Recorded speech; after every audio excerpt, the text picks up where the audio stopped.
നമസ്കാരം പ്രിയമുള്ളവരെ. കുംഭമാസം കഴിയാറായി കേട്ടോ. കുംഭത്തിൽ ചേന നട്ടാൽ കുടം പോലെ എന്നാണ് പഴമൊഴി. അപ്പോൾ നമുക്കും തയ്യാറെടുക്കാം ഈ വർഷത്തെ ചേന നടാൻ. പൂള് വെട്ടുമ്പോൾ ഇതിൻ്റെ തുമ്പ് ഭാഗം കുറച്ച് ഇതേപോലെ ചെത്തി മാറ്റാറുണ്ടല്ലേ.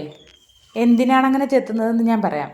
അതിനു മുമ്പേ നമുക്കൊരു കഷ്ണം ചേനയുടെ പൂളിൻ്റെ വലിപ്പം എത്രത്തോളം കണക്കാക്കി എടുക്കാമെന്ന് നോക്കാം.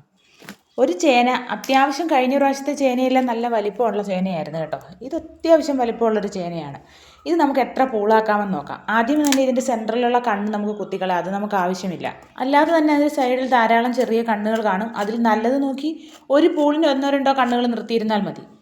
നമ്മുടെ ഒരാളുടെ കൈപ്പത്തി ഇതേപോലെ നിവർത്തി പിടിപ്പിക്കുന്ന നീളം മതി ഒരു ചേന കഷ്ണം കേട്ടോ.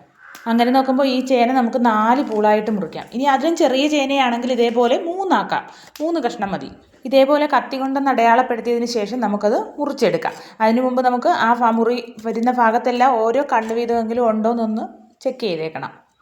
ആദ്യത്തെ ചേന ഞാൻ 4 മുറിച്ചു. ഇത് അതിലും ചെറുതായതുകൊണ്ട് ഇത് നമുക്ക് 3 കഷ്ണങ്ങളായിട്ട് മുറിച്ചെടുക്കാം. കത്തി കൊണ്ട് അടയാളം ഇട്ട ഭാഗത്തൂടെ ഇരുമ്പ് കടർത്തി നമുക്കിത് ഓരോന്നും മുറിച്ചെടുക്കണം. കത്തി കുറച്ചുകൂടെ വലുതായാൽ നിങ്ങൾക്ക് കുറച്ചുകൂടെ ഈസി ആയിട്ട് മുറിച്ചെടുക്കാൻ പറ്റുമെന്ന് തോന്നുന്നു. ഞാൻ സ്ഥിരം കൈകാര്യം ചെയ്യുന്ന കത്തി ഇതായതുകൊണ്ട് അതായിരുന്നു വാക്ക്. അടയാളം ഇട്ട ഭാഗത്തൂടെ എല്ലാം കത്തി കയറ്റിയതിന് ശേഷം കൈകൊണ്ട് ഇതേപോലെ ഒന്ന് ഇടിച്ചു കൊടുത്താൽ കഷ്ണങ്ങളെല്ലാം വേർവിട്ട് കിട്ടും.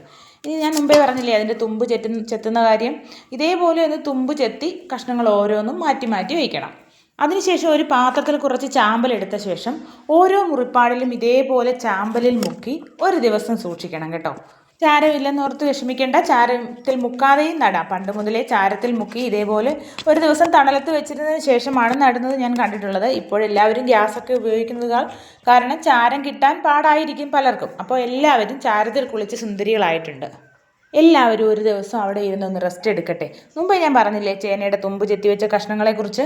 ഈ വർഷത്തെ ചേനയെല്ലാം നടിയിലോടുകൂടി നമുക്ക് തീർന്ന സ്ഥിതിക്ക് കുറച്ച് ദിവസത്തേക്കെങ്കിലും നമുക്കൊരു മെഴുക്കുരട്ടിയോ അവിയലോ തോരനോ വയ്ക്കാനുള്ള കഷ്ണങ്ങളാവത്തില്ലേ അങ്ങനെ ചെത്തി വെച്ചതുകൊണ്ട്.